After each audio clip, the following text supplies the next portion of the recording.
Hello friends, good afternoon and welcome to Reset Live Lectures. Dear friends, today in philosophy we will be continuing with philosophy of mind and its introduction. In this lecture we will try to understand the concept of mind-body dualism.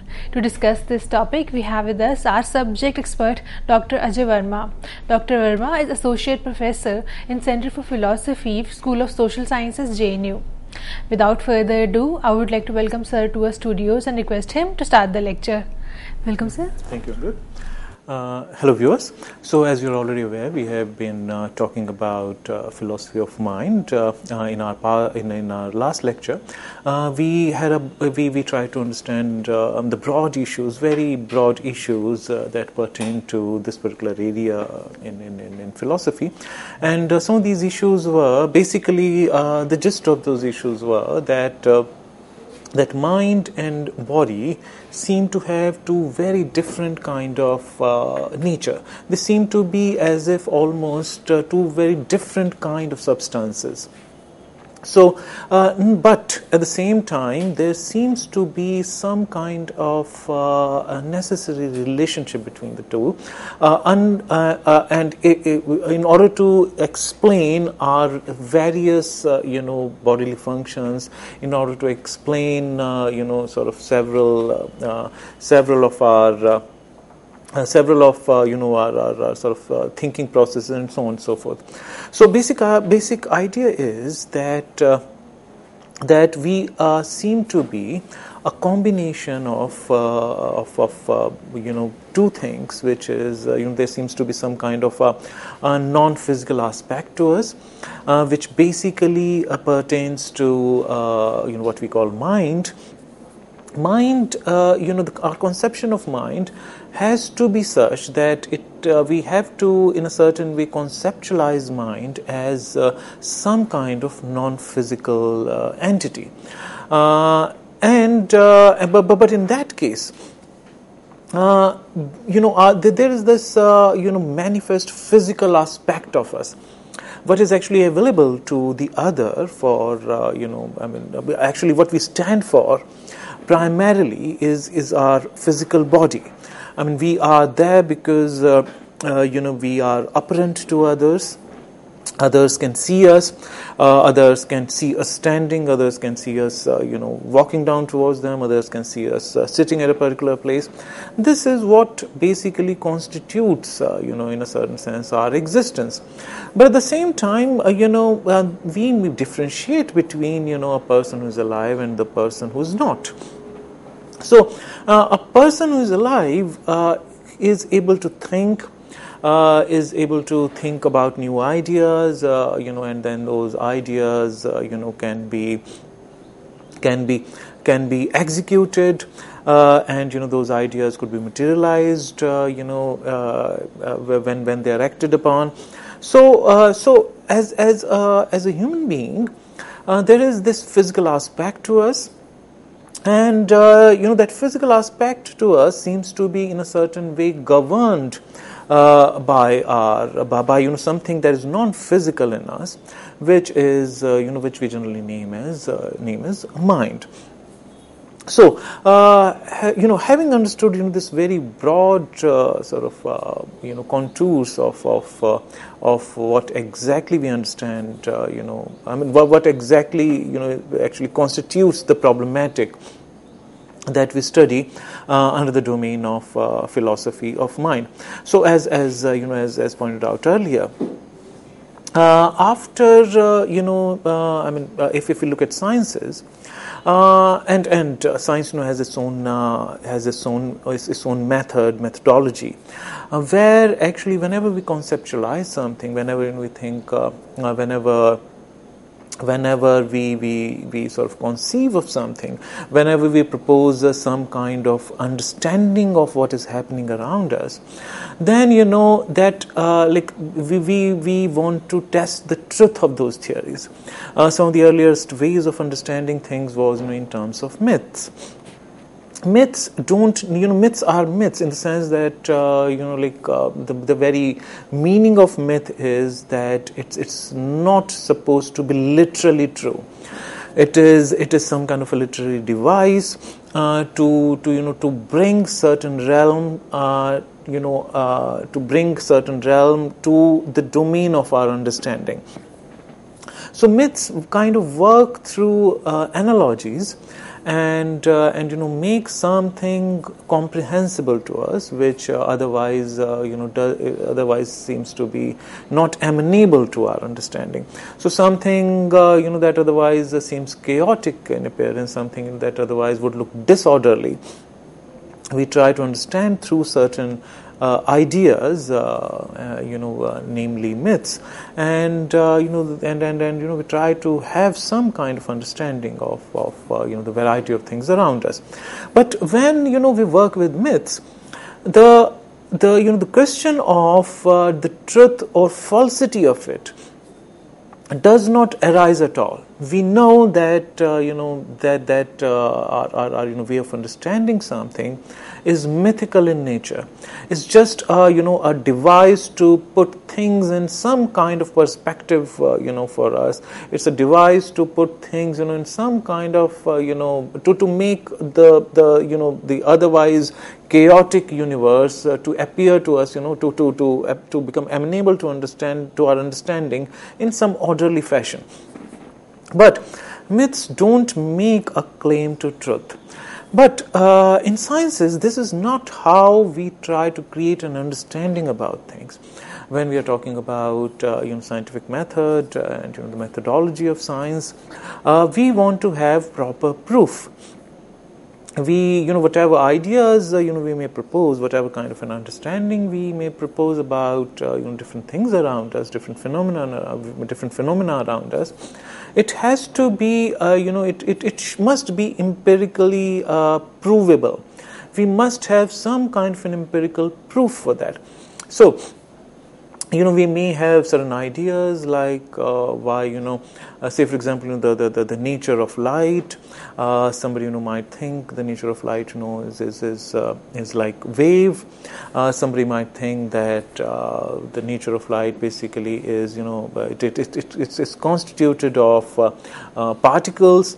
But whatever idea we may want to work with, in order to prove that, we must have some kind of an empirical proof. So some kind of experiments would be designed, like double slit experiment, and it would be shown that we now have an empirical evidence which clearly proves that the nature of light seems to be of this kind, seems to be more of a wave rather than that of particle.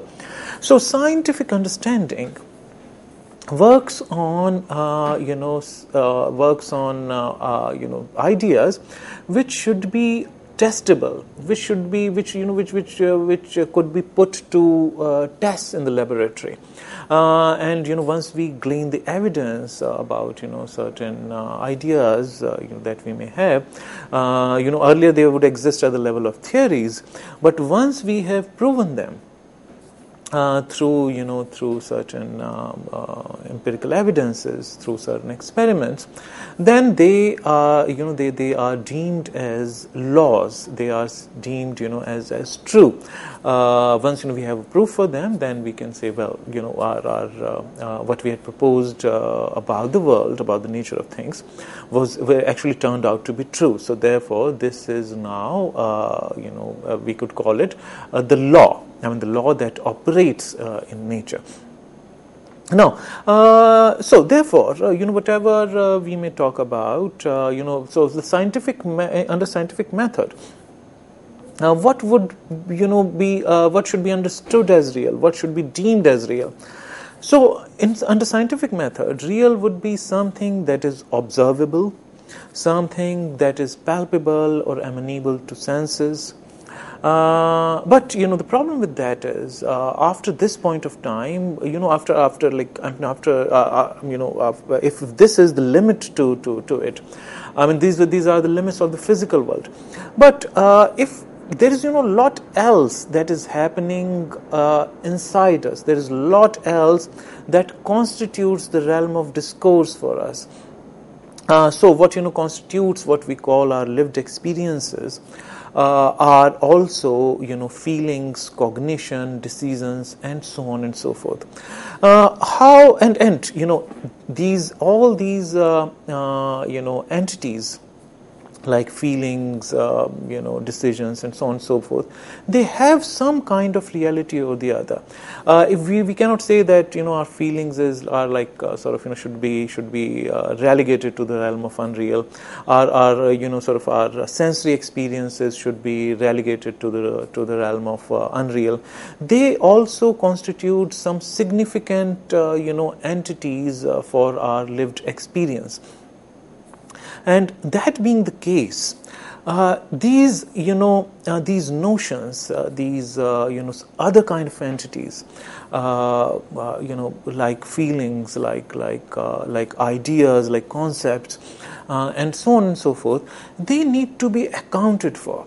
If we say that these entities have some kind of existence, then we need to have some kind of explanation of what kind of existence these entities have. Now, certainly, say for example intelligence, say for example reason. We do understand something by these notions, but either we and also we wouldn't want to relegate these entities to the realm of so to speak a non-real. But then, since all these notions are not real in the same sense, they're not real in the sense the way say for example science would define reality. Since we may not have the same kind of empirical evidence, and underscore the word may not. We may not have the same kind. Maybe later on we may discover something, but by and large, by definition, entities like certain sensory experiences, like certain kind of feelings of pain, pleasure, and so on and so forth. They seem to exist, in the realm of non-physical. And at the same time, there is some kind of reality that we must attribute to these processes, these notions, without which our universe of discourse wouldn't seem in a certain way complete.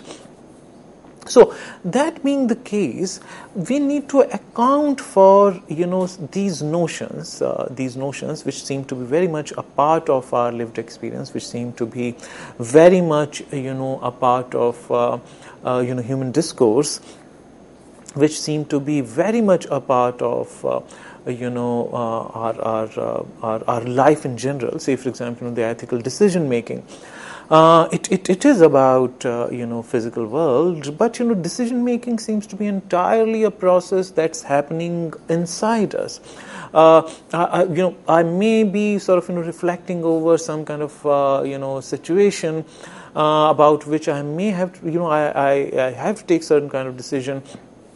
But that's happening inside my mind. It's that kind of decision making process is not available to the other for observation. It's happening somewhere inside me, and it's happening somewhere inside my mind. So therefore, these processes are not amenable to the kind of observation, to the kind of empirical evidence that scientific method demands. That scientific method requires that scientific method requires us to produce in order for something to be deemed as real. So the problem, to recapitulate, the problem here is that there are certain significant aspects of human discourse, which and lived experience, life in general, which which have a lot of significance for us. But at the same time, all these notion, all these ideas, all these entities are difficult to account for in physical terms. Now, then, what do we do about that? Because all these other processes are sort of are grouped under the realm of the mental. So there is some kind of a physical realm where there are things which could be called real because they are there for us to be observed. They are publicly there to be observed. We have some kind of an empirical evidence for them, and and they yield some kind of same result irrespective of who's observing them, and there's certain kind of a regularity in the way they appear to us, and so on and so forth. So on the one hand, we have this kind of a physical realm of the universe where things sort of present themselves to us for observation. They are out there undeniably, whether we are observing them or not. And on the other hand, there is this entire realm of which is non-physical in nature, like the realm of feelings, the realm of ethical decision making, the very idea of sort of aesthetic experience in us. I mean, something appears as beautiful to us. The realm of judgment. We have judgments about things. We may have aesthetic judgments about things. So this entire realm of knowing, having judgments, and so on and so forth, that seems to have some kind of non-physical character. And therefore, like in a certain sense, if it is non-physical, and if there is no empirical evidence, if there is no physical evidence for this realm, then on scientific account, one could say, well, in that case, it's as good as not there. And then maybe it's just it's just a fiction of mind. It's just a figment of imagination, maybe, because there is no sort of empirical evidence, because it's completely these feelings, the ethical decision making are completely subjective in nature. These things never appear to us as objects as such. But at the same time, we, even if they are not physical in nature, we don't want to relegate these things to the realm of nothingness, because they are objective in a certain sense. Because say for example, I mean, I may have certain ideas in my mind. I may be aware of certain occurrence. Say for example, I put into there are certain occurrences that are happening around us. I put them into perspective through cause and effect chain. I may very well visualize that this being the case, it's possible, or it's almost sort of very likely that in due course of time this is going to happen, which may require some kind of ethical decision making within me. And all this would be happening at some kind of mental level. So there is some kind of an objective character to it. Say for example, when I'm visualizing the effects of something that is happening right now, and put it into a cause and effect chain, and visualize it, and visualize what might happen in due course of time. There is some kind of objectivity about this thinking. I mean, I know this is going to happen on this kind of account, on this mathematical calculation, on this kind of calculation, on this kind of derivation. This kind of thing might happen, and therefore some kind of decision making I must subject myself to, since this possibility is there. So so therefore all these occurrences also have some kind of objectivity. But these, the realm of knowing, the realm of decision making, is also at the same time subjective, completely subjective, because it's not available to others for observation like physical objects, are. So therefore, mind, which seems to be something that we are not complete without, needs to be accounted for in some way. It is there, we know it is there. But how to account for it? Because scientific method has no account for it, can possibly have no account for it. The reason being its completely non-physical nature. All science can do is science can say, well, see, when you have certain kind of ideas, certain kind of patterns become visible in your brain, and there has to be some kind of a correlation between the two. This is all we can say. So there could be like if we start putting it to if we start subjecting these mental notions to to the notions of reality that scientific method works with, then there could be there are certain alternatives that become available to us. We can either say that basically mind is nothing but a byproduct of brain. We may say, well, brain is actually nothing over and mind is nothing over and apart from brain. So therefore, mind and brain for all for all theoretical purposes could be conflated as one. I mean, there's no fundamental difference between the two. Or another way of saying could be, well, since there is no scientific evidence for us to prove that something like mind exists, therefore let's do away with it. Let's think that it's a figment of imagination. It's a mere story. It's a myth of certain kind, and therefore let's completely dispense with it because we don't have any empirical evidence for it.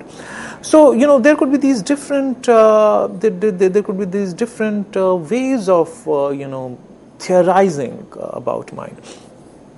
So now, having understood the background of what constitutes the problematic that we study in philosophy of mind, let's come back to the notion of mind, and let's look at how mind and matter have been considered as two different entities throughout the history of ideas. In our last lecture, we have already discussed how this is a problem had different contours, had a different kind of a structure. It was not explicated in the same fashion that we find. It was not formulated in the same way. It got formulated after Descartes. The way it was formulated after Enlightenment. So in pre-Enlightenment period, we find this problem, lurking, in the history of ideas in some other kind of formulations. But it gets its proper formulation only after Descartes, and so rationalists had their own view of conceptualizing about this problem, as we have already discussed. For Descartes, this was a problem. He was the first among the first line of thinkers who brought this problem to the fore, and the way he put forth this problem was that there can be no. It's hard to conceptualize the point of connection between the mind and the body, and therefore he visualizes the mind as a pilot of a ship, where ship would represent our body and the pilot would represent the mind, and the point of connection for him is the pineal gland. Leibniz, as we saw in the last lecture, he works on an idea which later comes to be known as occasionalism. So according to him, everything is already designed by God in a certain fashion, and so we are all individual monads. All connections that seem to be there between the two entities are just mere coincidences. There is nothing essential about them. So those are just occasions without having any real connection between the two. For Spinoza, his idea is called parallelism. So like it's the same substance, but there are different kinds of manifestation. So God being the ultimate substance, on the one hand, the God manifests, is manifested at the physical realm, and then the same the same substance has a different plane of manifestation which go parallel.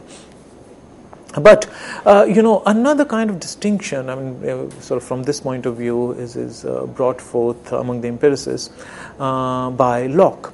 Locke argues that even in the realm of the physical, say for example, like if there are objects have two different kind of qualities. One set of qualities is called primary qualities, which actually reside in the object, and they are essentially there. There's some kind of an essential connection between these set of qualities, like the size, like weight, mass. All these things, all these qualities are supposed to be there in the object. As opposed to that, there's another set of qualities which he calls secondary qualities, which though are there because of something. The cause of these secondary qualities is inside the object, but these qualities are dependent on the observer for their actual case to be. So say for example the color of the object. The color of the object is because of something that resides in the object. But the color of the color, so to speak, depends on my cognition. Say for example, when I say this object is red. So now the color red is dependent in a certain way on the subjective experience of it. What is red? Red is the experience of it. Red cannot in a certain way exist without the cognition of it. So the cognition of red is caused by something inside the object, but its cognition is dependent on the subject, and these kind of qualities which are subject dependent in that sense are called secondary qualities. So again, Locke also in a certain way paves the way for some kind of dualism between mind and matter. So what exactly is the problem that we consider in that forms the main that forms the core problematic of philosophy of mind? It is whether like mind and matter are two different entities, or how do we explain the coordination between the two? So mind and matter seem to have different properties. Mind accounts for some kind of subjective experiences like qualia. Mind also attributes meaning to things. So, say for example, things. If we don't, something that Kant also explains later on. If we the meaning providing process is entirely mind dependent in the sense. If I look at the sense data that is coming to me constantly, then it would appear completely chaotic. It needs to be put into some kind of perspective. It needs to be put into some kind of a judgment in order to become comprehensible at all, in order for it to constitute human knowledge. So the things give us certain appearances. But those appearances become meaningful to us only because of the activity of mind. So meaning that we find inside the object is actually becomes possible because of the activity of mind. And third quality of mind is that there are certain occurrences. We know what exists in our mind. It is completely subjective. The mental episodes are completely subjective in nature. the other person, across us on the other side, would not have access to those mental occurrences like pain and pleasure. So my pain is my pain, my happiness is my happiness. Nobody has glimpse into these mental occurrences. These mental occurrences are not amenable to the same kind of observation that the way physical objects are amenable to observation. So friends, we'll be talking more about this. We'll come back after a short break. Thank you.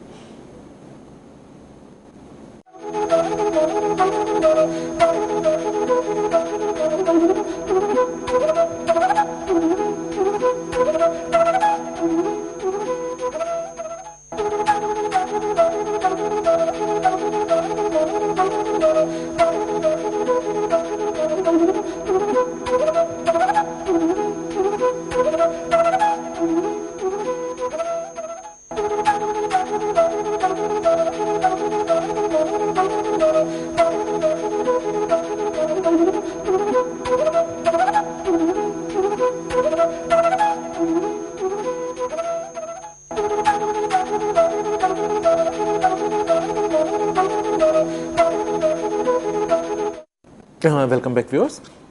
So we were talking about the difference between mind and matter, and we saw that mind is characterized mainly by three qualities. It accounts for subjective experience, which we call qualia. Mind attributes meaning to things, without which the things would be mere appearances to us. So it adds some kind of order to them, some kind of order to our to the sense data that we receive. And third thing is that most of the mental occurrences are completely subjective, in the sense that we know what is going on in our mind. It's that the content of mind is not available to others for viewing. So this is where the problem comes. In order for something to be deemed as real, it should be viewable. It should lend itself to some kind of empirical observation, which some kind of observation which should cut across subjectivity.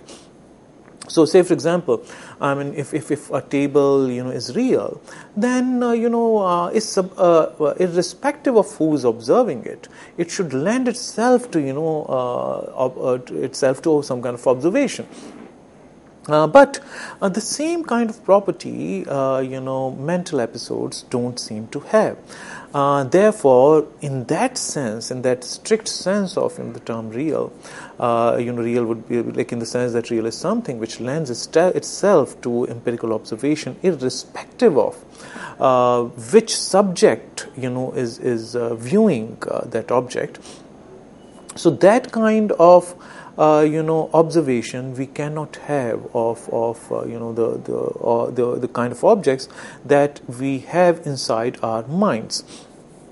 Matter, as opposed to mind, is a public entity, as we just saw, that all physical objects, all material objects lend themselves to public viewing. They are public, therefore they are there for anybody to view. We assign it a meaning to make it comprehensible. It does not have qualities in the same way. For example, colors are defined as certain wavelengths. So say it does have effects, but they are not of the same kind. So say for example, something might be colored, but color at the same time, in its physical aspect, would be defined as certain wavelengths in their pure physical sense, which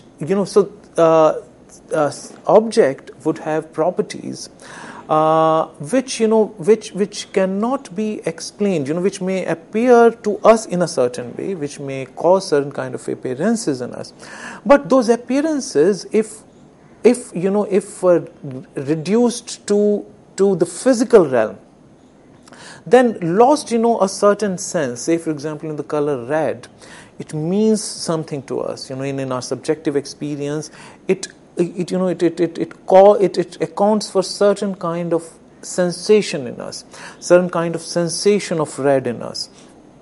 But physically defined, it could be defined purely in terms of certain wavelengths, certain kind of light, kind of light which has certain kind of wavelength. But if we just define it in terms of wavelength, then it does not take into account the physical, the experiential element of it, the human, the experiential element of it, in the sense that the way it is experienced. Red, defined purely in physical sense as certain wavelength, completely fails to account for the sensation of red that we have, the appearance of red that we have. So there seems to be some kind of a chasm between the experience of things and their existence in a certain way, which is always in need to be bridged up in a certain way. So mind, there would be several alternatives in that case which would suggest themselves to us. Like, should we explain mental episodes also in physical terms? In that case, something very significant, namely the sensation, would remain unaccounted for. If we reduce matter to mind, then we lapse into some kind of idealism, and idealism has its own set of problems. Therefore, some kind of some kind of transition. I mean, this transition from physical to mental, and this is all the time happening, to account for our knowledge, to account for how the physical universe becomes knowable to us, to account for our knowledge of the universe, and so on and so forth. This transition needs to be understood. This transition needs to be properly theorized. This transition needs to be explained in a certain way, and this is what we try to do. We try to study under the domain of philosophy of mind. So the main problem is this dualism between mind and body, the physical and the mental. So mind and body are two separate things. One is supposed to be inhabiting the other.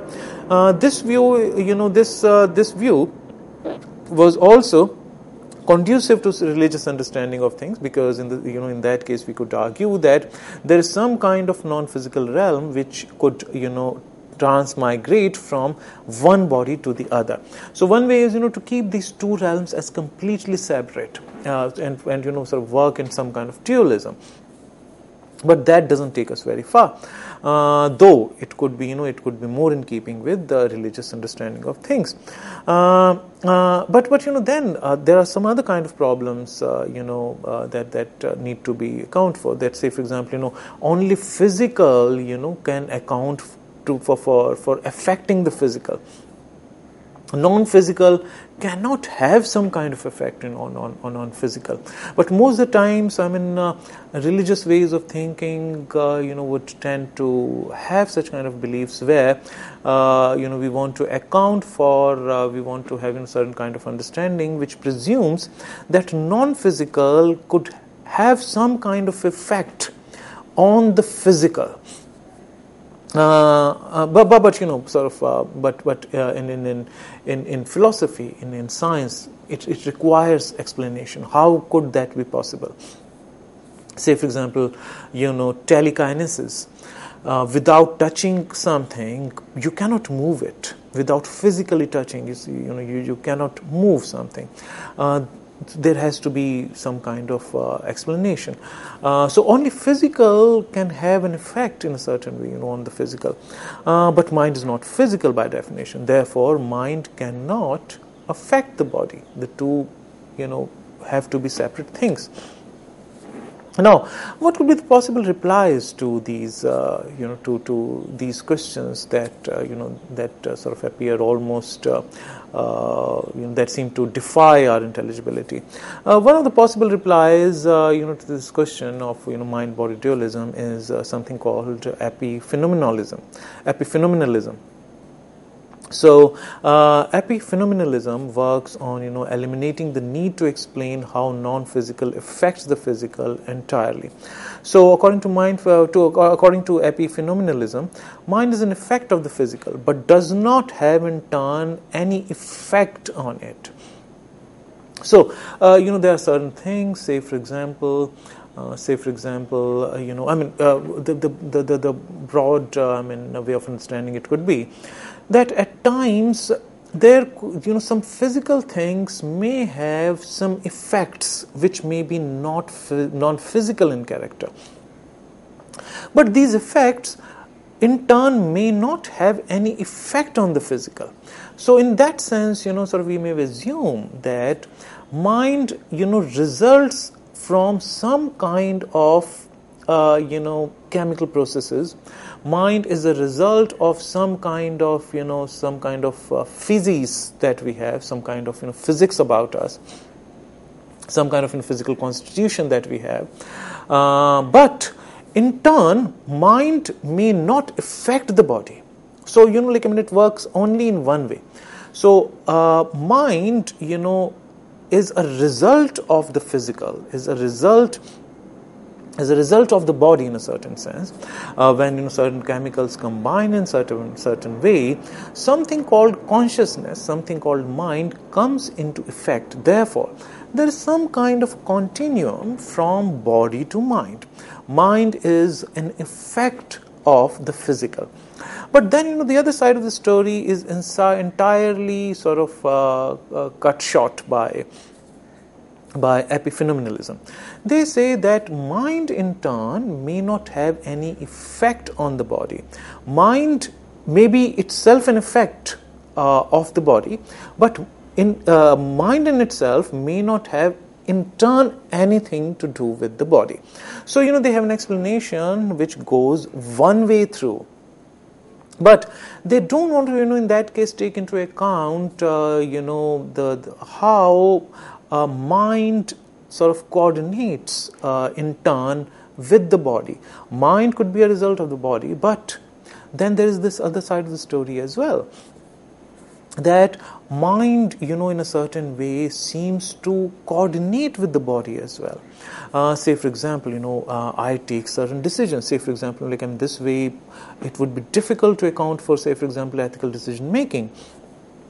I make certain ethical decisions, and then I put them into action. Therefore, our decisions seem to provide a program for how what I'm going to do about the world. So, say for example,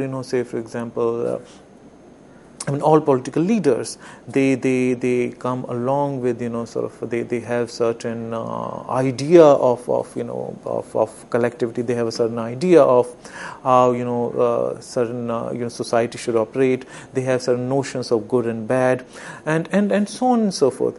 So this other side of the story remains completely unaccounted for if we start looking at the mind-body dualism in this fashion, because if mind is completely explained as a result, as a byproduct, as an effect of body, and then in turn we believe that it may not in turn have any effect on the body, and we sort of completely remove any need of for explanation for the other side of the story, then this story doesn't account for a lot else that we are looking for in philosophy.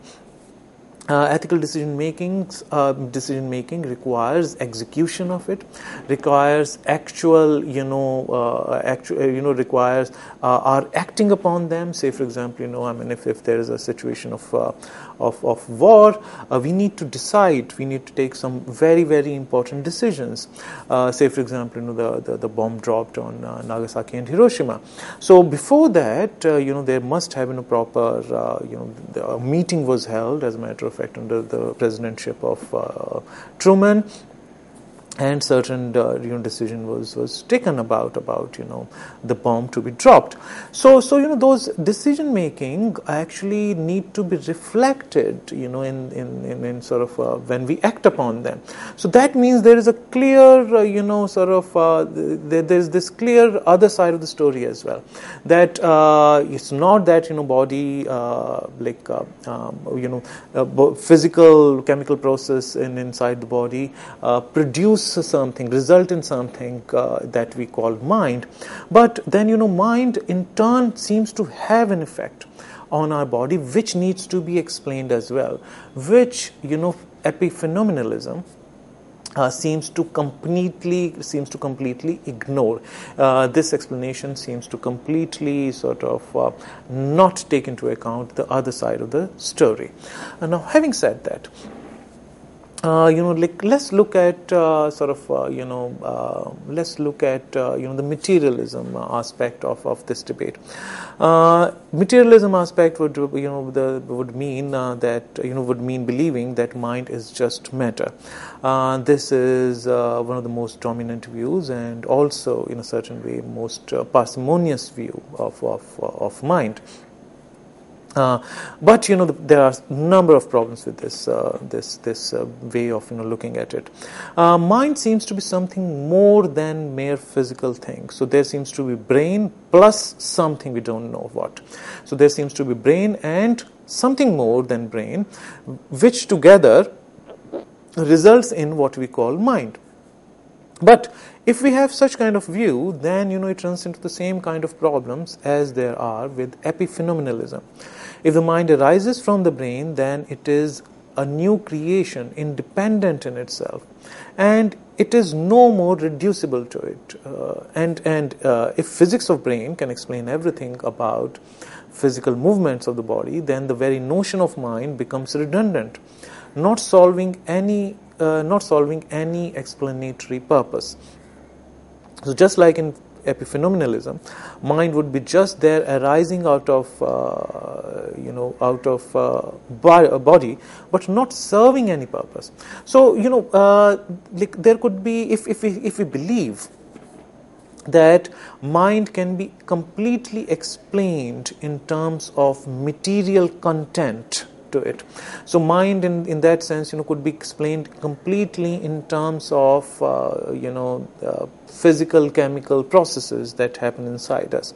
If mind were to be completely explained by the physical aspect of it, namely brain, then there are three ways of going about it.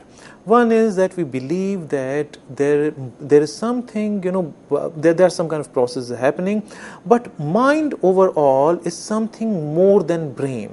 So there is something more to brain which together constitutes mind. So there is mind plus X, we don't know what, which together constitutes mind, which would mean that mind is something more than brain. Another way of looking at the same thing could be that mind is nothing more than mere brain.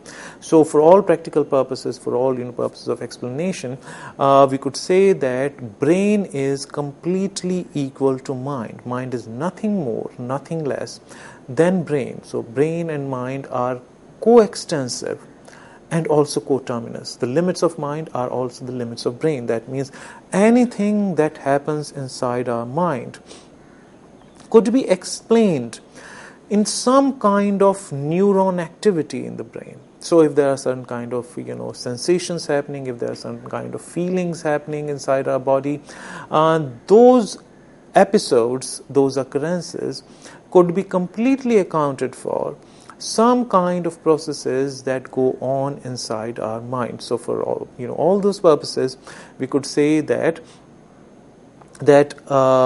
brain is absolutely equal to mind. And then there could be third account for it, according to which mind is basically, since their mind and matter are basically mind is basically reducible to matter.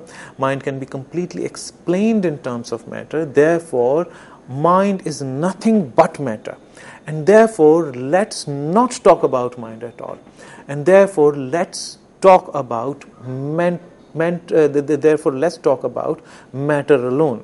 Therefore, let's talk about only physical and chemical processes, and not talk about and relegate the realm of the mental, so to speak, to absence. I mean, there is no reality to the realm of mental. But then, if we do that, I mean, if we'll take the first way of looking at this issue, of explaining mind in terms of matter. And now the first alternative that is available to us is that brain is brain plus something is equal to mind, meaning that mind is explainable in terms of brain, but mind is something more than brain. It's more than sum total of its parts. But then, more or less, we run into the same kind of problems, that exist with that exist with epiphenomenalism. And also, once the mind has arisen, once the mind has arisen out of some physical processes, then there is no way of reducing it back to those processes, because the way we understand the problem of cause and effect is generally we consider the effect to be some kind of a new entity, and that new entity most of the time has certain kind of independent nature. It has its own its own nature, so to speak. And there's been this long debate in Indian philosophy also, that namely there of Satkaryavad and Asatkaryavad. So according to Satkaryavadins, effect is nothing new. It's basically the same substance which undergoes certain modifications, like different objects of clay. So their material is basically the same. It's just the outer form that has changed. Then there is another formulation of this called the understanding of cause and effect, which is called Asatkaryavad. On that understanding, effect is something new, but and by and large, this is how we this is how we generally understand things, in at least in the realm of classical mechanics. Effect is something new that happens. That effect has a nature of its own, an independent nature of its own. So therefore, in that case, it would not be reducible back to the set of processes, to the set of physical processes. And also, the physics of brain can explain everything about physical movements of the body. Then the very notion of mind becomes redundant. If brain accounts for everything, that happens, in the name of mind, then the very talk about mind in a certain way becomes redundant, and for any explanatory purposes. So these are some of the sort of broad issues with such kind of explanation. So when we ask again to sort of go back to the issue, the question that arises before us is mind matter? Is mind of the nature of matter?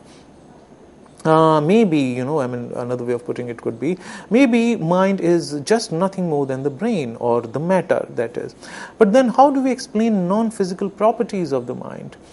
This would amount to the view that mind is reducible to matter. What we call mental events in that case would be reducible to physical chemical events in the brain. But then that would mean mind is equal to matter. But how can we give up the dichotomy? If we say mind is equal to matter, that would involve giving up the dichotomy between mind and matter altogether. This view would be just like throwing the baby with the water, with the bath water. If we say that mind is brain, then we can just replace mind with brain and say that there is no real mind as such. We cannot conceive of difference without giving up the notion of identity. So if we say that mind is nothing more than brain, mind is extensive, coextensive and coterminous and coeval with brain, in that case, what we are doing effectively is we are just replacing the mind completely with the brain. But in that case, we wouldn't be talking in pure sort of real sense. We are not talking of two different entities. How do we account for this difference between brain and mind? In that case, brain would be mind. The two would be in a certain way identical. If there are two things which have exactly the same property, in that case they are not two but one. So that is the problem that would arise if we think that brain that mind is completely explainable in terms of brain. So if mind is equal to matter, then the dichotomy between the two is entirely given up. And if we say that mind is brain, then we can just replace mind with brain and just say that there is no mind. That will be, they'll also sort of be in accordance with principle of parsimony. If we cannot conceive of any difference without giving up the notion of identity. If mind and brain are identical, then in what sense are they different? If mind can be completely explained in terms of matter, then then the two in a certain way are not different, they are one. Then in a certain sense we don't require two words at all, since sort of both of them are like coeval, coextensive and coterminous. So that would mean they both refer to exactly the same entity. So therefore they would be not two but one. And this would be in a certain way in violation of the principle of identity of indiscernibles as formulated by Leibniz. So according to Leibniz's identity, the principle of identity of indiscernibles, the identity of indiscernibles is an ontological principle that states that there cannot be separate objects or entities that have all their properties in common. If there are sort of objects which have all their properties exactly common, then they are not two but one. So therefore, there would be these issues if we explain mind completely in terms of brain. Then the problem would be we don't require two conceptions of it. One, the physical conception of it, and the other non-physical conception of it. If the two are coeval, coextensive, and coterminous, then they are not two but one. And then sort of dichotomy wouldn't be there at all. Friends, therefore in today's lecture we considered two possibilities regarding mind and body dualism, regarding mind and matter dualism. One is that mind is something more than the physical, so there is brain plus something which could be sort of held to be equivalent to mind. The another possibility is brain is equal to mind for all practical purposes. Brain basically stands for what we call mind, and in both the ways of understanding the difference between mind and matter has certain problems about it. So in our next lecture we would consider some other possibilities of trying to understand mind and matter, the difference between mind and matter. Thank you. Dear friends, due to paucity of time, we have to stop our lecture here. On that note, we would like to thank Dr. Verma for coming to our show and delivering this wonderful lecture. And thank you, dear friends, for watching our show. Stay tuned and keep watching. Thank you.